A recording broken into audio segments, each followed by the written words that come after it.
Welcome back to another Ballers League, ladies and gentlemen. It's getting closer and closer and closer to these Eastern semis and Western semis, to the Eastern finals and Western finals. We shall officially, if any of these games go to 7, which it's looking like the majority should, since the 76ers and the Heat taught it today. Mavericks Suns tied it as well. It was looking bad for both teams, but then again, Joel Embiid, it looked like he wasn't going to come back. So for a little bit, I, as most others, thought that the 76ers were pretty much out of it. Actually, even in the third game, it looked like they could have, but they didn't.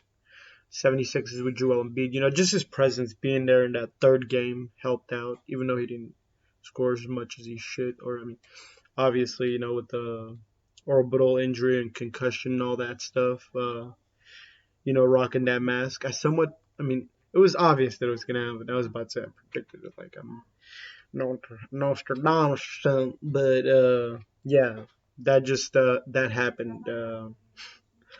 It was obvious that it was gonna happen. I mean, I don't know anybody that misses games and then doesn't come back with a mask. Maybe somebody has, but I'm missing it. Okay, but yeah, like I said, so these games might go all the way to Monday of next week, ladies and gentlemen, the 16th, or they're gonna be over before that. Obviously, then we wouldn't even. I don't know if we, because if the games ended on Thursday, I don't think, if say the Suns end on Thursday, because it can't happen, because the game 6, if the Suns going back home, they could end up winning 2, which is possible. Today, obviously, you guys saw freaking Chris Paul. It was a weak call. It was a weak foul, but I mean, I don't know what Chris Paul was doing, to be honest. He just got back into the game because it was Suns were somewhat close, but he just like went for JB's hand, Jay Bronze. He went for his hand. It was a really weak foul. I mean, I've seen that get away. People get away with that. But I don't know. They just decided to call some. Like, I don't know. Even in these series, like I remember the Nets versus Celtics series. Like the first couple of games, they literally let them get away with everything.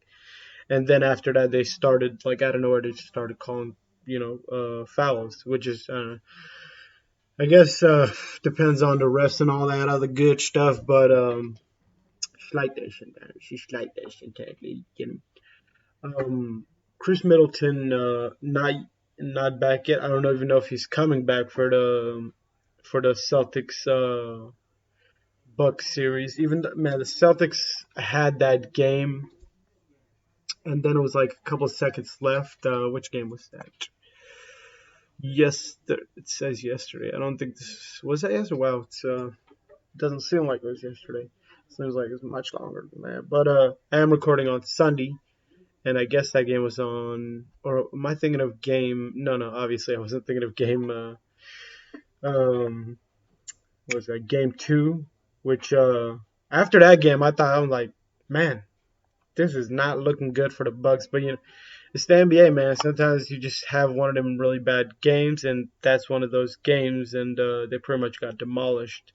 Then again, which game was the other one? Oh yeah, the Grizzlies versus Warriors. They got demolished too, but that was the full demolition came right after, or demolition came after.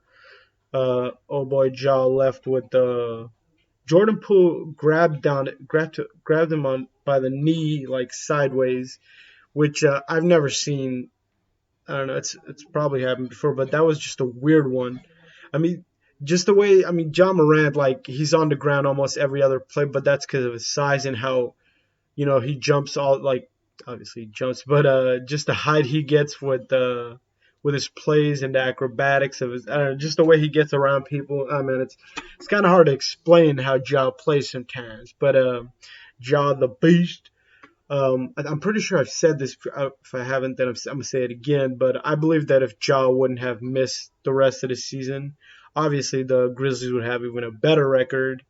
Probably would be the number one seed, and Ja would be the MVP. I think by not by a mile, but because Joel Embiid killed it, and so did the jokester. But yeah, let that be shit. The other thing is Dylan Brooks. Like a couple of these past games, I didn't full like I was in and out of the games. Did Dylan Brooks even play this game? To be honest, I don't even know if he played this game. See what he did. Yeah, he didn't. Did he? I think he had. Did he have COVID or is he out? See, I didn't even know, to be honest. I keep telling myself check the freaking injury report, but I did not. So yeah, that's see without Dylan Brooks and John Morant, which from what I heard he's not going to be playing tomorrow. But I've said this kind of stuff before, and I don't know where the player plays. But that's not on me. That's all on the reports and the news people. I'm not a news person. I just speak on it. Um, but yeah, without both of those players, man, it's the other thing is, to be honest, Dylan Brooks hasn't been Dylan Brooks. The like Dylan Brooks before that injury. I think it's a back injury. He's they say that he hasn't fully recovered from that. And if you're not, if you're fully not recovered, you're obviously not yourself. I don't know if he's playing at 80, 70, whatever percent, but he's had pretty decent games, but the boy Dylan has just not been himself, and I feel like if he would be himself, maybe the Warriors or Golden State Warriors would have at least a 2-2, or a 2-1.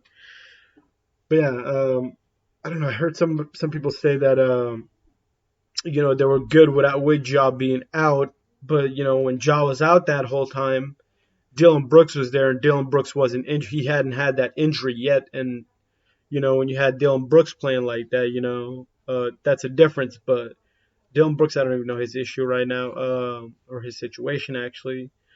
Um, so we'll see on that. Obviously, I'm going to be doing the predictions, and I mean with the uncertainty, I'm most likely going to go. You could guess where I'm going to go. And with the Celtics Bucks series, man, I feel like it's just the experience a little bit more than anything for the Bucks to be being in the playoffs, and just the dominance of Giannis, man. This guy's like, most of the times you have no choice but to foul him, or you're just in a foul situation with him because you just physically like dominant compared to every single other player. I mean, there's one player that can. I was about to say Robert Williams, but the other Robert, Grant, not other Robert, Grant Williams. Grant Williams looks like he's the only one. I mean, from my view, it's looked like that he's the only other player that can legitimately defend him. Because I remember he was trying to go on the paint as Giannis, and Grant just pretty much made him back out. I don't know if it's physicality or whatever, but I think Grant called himself Batman at once or something. But the Batman didn't allow the Greek Freak to step in the paint, and he had to throw it out. I mean, obviously other players have done that, but um, obviously it looks like he doesn't want that matchup whenever he's going to the paint. Just so if they can keep that up, obviously I don't think Grant there's no way that Grant Williams actually is a starter, um, but he gets good minutes anyway. So what if he does end up starting? Who knows? I don't think so because you got Schmart, you got Robert Williams. Robert Williams, I don't think is 100 either, to be honest. Because he doesn't go as, at least from what I've seen, he doesn't go as for more lobs. He hasn't been going for lobs as often as he was during the regular season. But I was talking about the starting five. You got Smart, you got Tatum, you got JB, and I think Derek White plays in that other. Does he play in a shooting guard or because Smart plays a guard? Um, Yeah, I'm 100% off right now, but I'm pretty sure it's Derek White, that fifth spot, unless they could switch it up because they've played. I'm pretty sure they've played because well, Horford could play that play the power forward position, and Robert Williams could step into the center. Well, obviously Robert Williams is a center, but Horford can be step in the center, and Daniel Tyson can step in the center too. Depends on how they want to play. But it's actually looking better for the Celtics, to be honest, from right now. And one team that I feel like the two teams that are somewhat, I mean, I feel like people knew ever since that second or first or second game when 76ers with James Harden, when they first got James Harden, they just looked scary. And now they actually looked even scarier because, I mean, Maxi's just shown, I mean, to be honest, in my eyes, Maxi is like right off the bat, he was a good player and he was, dominant in everything.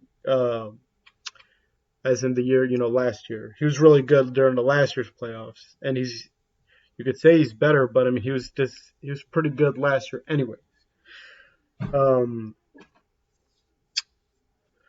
yeah, so it's the 76ers. James Harden stepped the heck up yesterday or just today, Sunday, against the Heat. For a little bit, it looked like they were getting close. Was that third quarter or so? And James Harden stepped it up a little bit more. And actually, Maxi did too because he showed that he can create, help create too with that sick lob to Toby Harris. That's the crazy thing about this team. They got so many players that can just create. But then again, that's similar with Dallas Mavericks. There's three players, really good players, as in Witty, JB, and Doncic. That's one other crazy thing I just realized as shown in this stat right here. Um, what is this? Points? I think this is total points. Jalen Brunson at third right now, but that's with 10 games played, 235 points. How many minutes has he played? 361. Obviously, Jaws at the leader, with 338 with 244. Dang, much less minutes played, but that's dominance from the John Morant, the monster. But obviously, he's adding one of these two boys is gonna go ahead. Obviously, it's gonna be Giannis, but who knows? Maybe Jalen Brown decides to drop a 40 piece the next game. Who knows? And they're completely locked down. Giannis, you can't do that anyways. You can't completely lock down. But man, Jalen Brunson is a beast. I always thought he was really good. And every other game, he just shows how much better he is. And like I said, those two first games, he was playing bad, but I'm like, eventually he's gonna play better. To be honest, I don't even remember how I picked, uh, how my picks went or what I picked, but for some reason I remember the Heat one, 76ers one, because Joel was out, and I thought that the Miami Heat could pull it off, but I'm pretty sure I said that somehow with Maxi and everybody that 76ers would pull one, and they actually pulled two off. Even though the Miami Heat did um, win were the two first ones. And like I said, I'm not 100% sure how I had it. I'm pretty sure I went with the Celtics, and I'm not sure at all. I'm saying I'm pretty sure, but I'm not sure. Then the Grizzlies, Warriors. I think I went with the Grizzlies, but new series or not new series, new predictions, and I think I can go all the way to Wednesday or Thursday, but I'm gonna go with Thursday just in case, and then I'm gonna have another video that on pretty much explain the majority of reasonings and all that other good stuff for who wins and who doesn't win and all that other good stuff. Um, so yeah, Grizzlies, like I already said, I'm gonna go with the Warriors since Grizzlies are not looking so great, and the Warriors are they just demolished them at the very end of the game, but maybe Coach TJ has something for them or plan something. I mean, he's a pretty good coach, so and he still has a really good team, even with Jaw and Dylan. I don't know if you know if Dylan Brooks is. Yeah, that's the other thing. I never really heard anything before the game, and I usually do check the news section, even though I don't always go check the injury section. And I didn't really see it, even though I thought I had seen something about COVID, but I'm not 100. So I'm just like not even 50-50 on there. None. Um, but Celtics Bucks. I'm gonna go with Celtics just because they've shown that they probably should have won that last game, even though the Bucks had a lead for for a good minute at the was it fourth, and then out of nowhere the Celtics just started hitting and everything started looking good for them. But yeah, I'm gonna go with Celtics on that game four, and that series is gonna be tied too. So from what I'm saying, it's looking like Grizzlies are gonna be the first team eliminated because I mean if Ja's not there and if he's not 100, Dylan Brooks fans are he's still not 100 himself. Um, unless Desmond Bain and somebody else, just put the team on their shoulders. Because Desmond Bain is pretty much what they have as 100%. I mean, Jaren Jackson, man, this guy can ball and he can shoot three. So if he can do that, Desmond Bain could do what he do, and a couple of the other players step up. They still can pull it off. I mean, some I'm guessing some people. That's the other thing. I've never really checked like what the percentage is on who's gonna win the championship, but I believe that. I mean, to be honest, all these teams I expected, them to be contenders, and they are contenders. Obviously, Suns, Bucks. A lot of people had favors probably, but. I mean, would you really be shocked if any of these teams find a way to win the freaking title? I wouldn't. But let's keep it going with the predictions, ladies and gentlemen.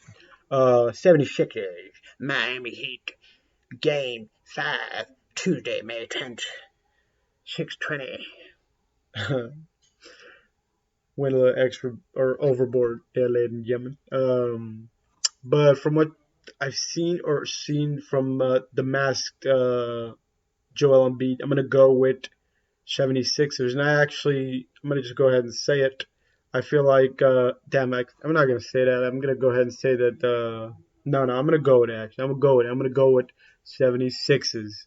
I'm doing a Yui. Originally, I was going with Miami, but seeing everything from the 76ers today, maybe I shouldn't be judging everything on just this game, but it's somewhat from the last game too, and showing how James Harden has kind of stepped up actually. I was never really disappointed from James Harden's play, anyways, because he did say even when he went to the Nets, he said he really wasn't trying to be the number one guy. He was somewhat trying to be, more of the creator guy and all that stuff, which he has done. So it's not like he's lied about anything. But seeing him look better, I'm gonna go ahead and say both of these games, 76ers win, and that's their series. So that one doesn't even get past. Was it Saturday or Sunday or whatever? Then Dallas Mavericks versus Sun. This one is really hard to be honest because Jalen and freaking Gabagoo, Luka Doncic, the Don of Dallas go off. It's just hard to stop them. Especially when Dorian Finney-Smith is hitting them threes and Reggie Bullock. Man, see that's the thing with them. They can go inside the paint. They can also shoot the three, and they're pretty good in defense. Actually, I think their defensive rating is like number one. Yeah, see, that's 10 games. 10 against Golden State Warriors, 8. But leading steal 6.9, blocks 2.2, uh, points off turnovers 10.6, second chance point 13.5. I'm not even sure a couple of these. What the hell? A couple of these. But whatever. Still, they're number 10. I guess that's just all around that they're really freaking good on their gabagoo. So yeah, with all that being said, I'm still gonna go with the Phoenix Suns because I just made some good points on what Dallas Mavericks should win. But man, yeah, it's really hard to stop them when Reggie's on. When Dorian Finney-Smith is a beast, underrated. I've thought that ever since last year, but he's leveled it up. JB's leveled it up, and Bullocks he's always been pretty good. I don't know why New York ever got rid of him. That was really dumb of them. I thought he was a really good player, but then New York I don't know what they were thinking to be honest, but they got rid of him. But yeah, since I said all that, still, with just how good of a team all around that the Suns can be, and they got two really, really good closers, or can be closers, even though they kind of blew it in the very end of today's game. They got really close at one point. I think it was the third or whatever, but then they just after that Chris Paul debacle, it pretty much ended it for them, and the Mavericks got that win. But I'm still gonna go with the Suns. So CP3 obviously is gonna be back. He got. Oh, that's the other thing. CP3 was out for a lot of the game with the early fouls and all that stuff. So I'm gonna go with the Suns, even though I made some really good points on or decent points. Say mid, but yeah, I'm gonna go with Suns. Dang, I'm gonna see this one go to. I'm gonna say this one goes to 7 just for the heck of it, even though I feel like it's gonna end on Thursday as well as the 76ers one. But yeah, I'm gonna go ahead and say the Dallas wins Game 6. Then Bucks. I'm gonna go ahead and go with the Celtics again and say they. Yeah, I'm gonna go ahead and say that Celtics and the Bucks reign. Since Chris Middleton's not gonna be there, I just feel like. Oh, actually, that would actually tie it, and then this one would have to go to 7 because the Bucks obviously have that. Since that, man, they should have won that game, but so this one's gonna go to 7 then. And I guess we will see game. What is that? Oh, this would be game 5. It would be 2-2. No, it would be. I'm tripping. It would be 2-2 here, 3-2 here. So then we would see that. If it gets to there, I don't know. Uh, but obviously, I'm not predicting for game for Friday. So Warriors Grizzlies. If Dylan and Ja don't come back, which I wouldn't be shocked if they did, but obviously, they would have won this game if I call it correctly, and then I'm going to go ahead and say that they beat them Wednesday, and that series is over for you, ladies and gentlemen. Man, y'all remember that the Warriors in the beginning of the year, if that injury with Steph, they're another team who could easily be number one in the NBA with record wise. There was a time in the Western Conference where it was like a two-horse race with Suns and Warriors, where they were like 2 games away, 1 game away, 2 game away, 1 game away, and actually the Warriors, I'm pretty sure, won the majority of the games against them. But then obviously we all remember the Steph situation happened. Um, Man, if Clay like gets back to legit Clay, I mean he's had some pretty good games, but if he gets back to legit Clay, then it's over for them. But they also lost Peyton, but whatever, or Gary Payton. But yeah, so we're gonna get some series that are gonna be done. If I call it right, Grizzlies are out. I call it right. I think I said that the Heat are out, and then I haven't called it on that one, and I think I called it out. No, whatever. But yeah, that's gonna be it today, ladies and gentlemen. Sabotage out.